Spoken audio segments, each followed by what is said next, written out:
আজকের রেসিপিটা হচ্ছে একদম মনে রাখার মতো রেসিপি, যাকে করে খাওয়াবেন সে আপনার নাম ভুলতে পারবে না। সো আসসালামু আলাইকুম সুপ্রিয় দর্শক, যেখান থেকে ভিডিওটা দেখছেন, যদি ভালো লাগে প্লিজ একটু শেয়ার করে টাইমলাইনে রাখবেন। এই মাংসগুলো হচ্ছে কোরবানিতে আমরা চট্টগ্রামের ভাষায় বলা হয় কোয়াবের মাংস। আর আমরা মাংসগুলো একটু বড় সাইজের করে কেটে তারপরে সব ধরনের মশলা দিয়ে মেখে 2-3 দিনের মতো জাল দিয়ে একদম শুকানোর পরে এরকম পর্যায়ে ডিপ ফ্রিজে সংরক্ষণ করি। তো আমি আজকে এই শুকনো মাংসটা ব্যবহার করব খুব মজার একটা রেসিপি করার জন্য।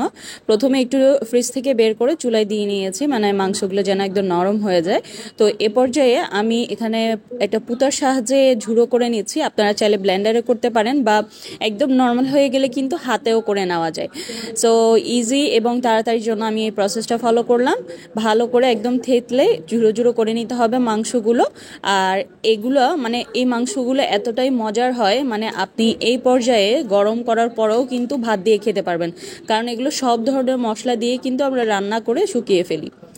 তো যাই হোক, এভাবে আস্তে আস্তে সবগুলো মাংস কিন্তু ঝুড়ো করে নিতে হবে।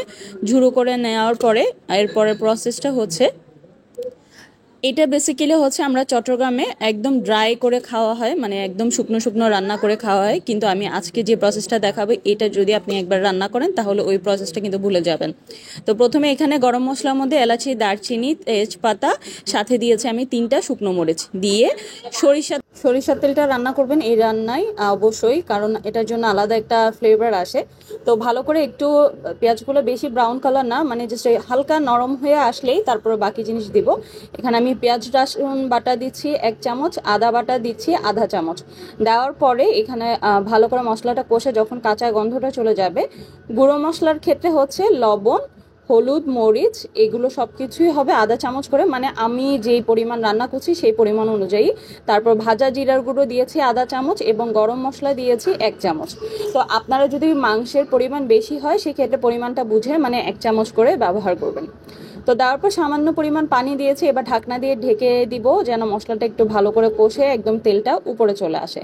তো এ পর্যায়ে যেটা করতে হবে, এইবার একটু পরপর নেড়ে ভালো করে যখন মশলাটা কষানো হয়ে যাবে, যে মাংসটা ঝুড়ো করে রেখেছি, আমি এখানে পুরো মানে বড় সাইজের একটা রসুন আস্ত কোয়া দিয়ে দিলাম। আর এটা দেওয়ার কারণ হচ্ছে, প্রথমত রসুনের একটা ফ্লেভার, স্ট্রং ফ্লেভার পাওয়া যাবে। সেকেন্ডলি হচ্ছে রসুনটা একদম নরম হয়ে যায়, যেটা হচ্ছে আমরা কিনা কালো ভুনাতে মাঝে মাঝে ব্যবহার করি।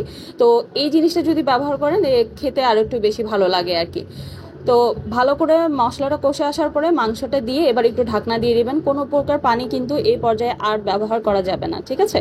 তো ঢাকনা দিয়ে ঢেকে দিবেন। এখানে আপনারা চাইলে কাঁচামরিচ ব্যবহার করতে পারেন 4-5টার মতো। তো আমি যেহেতু প্রথমে শুকনো মরিচ দিয়েছি, এই জন্য কাঁচামরিচ দিচ্ছি না, বাচ্চাদের কথা চিন্তা করে। তারপর ঢাকনা দিয়ে ঢেকে রেখে দেবেন, চুলার আঁচটা একদম মিডিয়াম করে।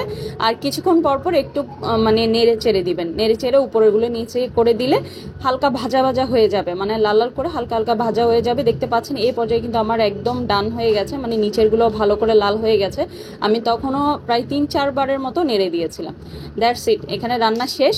এবার আলহামদুলিল্লাহ, আপনারা এটা কিন্তু সাদা ভাতের সাথে, প্লেন পোলাওর সাথে খুবই মজা লাগে, খুবই মজা লাগে। ছোটবেলায় আম্মারা আসলে দেখতাম যে মাংসের ঝুরা ভুনা বলা হয় এটাকে।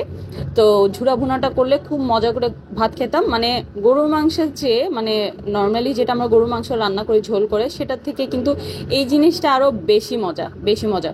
সো আপনারা গেস্টদেরকেও সার্ভ করতে পারবেন, খুবই মজার একটা আইটেম। আশা করি আপনাদের ভালো লাগবে আজকের রেসিপিটা। যদি ভালো লাগে প্লিজ ইউটিউব চ্যানেলটা একটু সাবস্ক্রাইব করে যাবেন, আর হচ্ছে পেজটা ফলো করবেন। Thank you.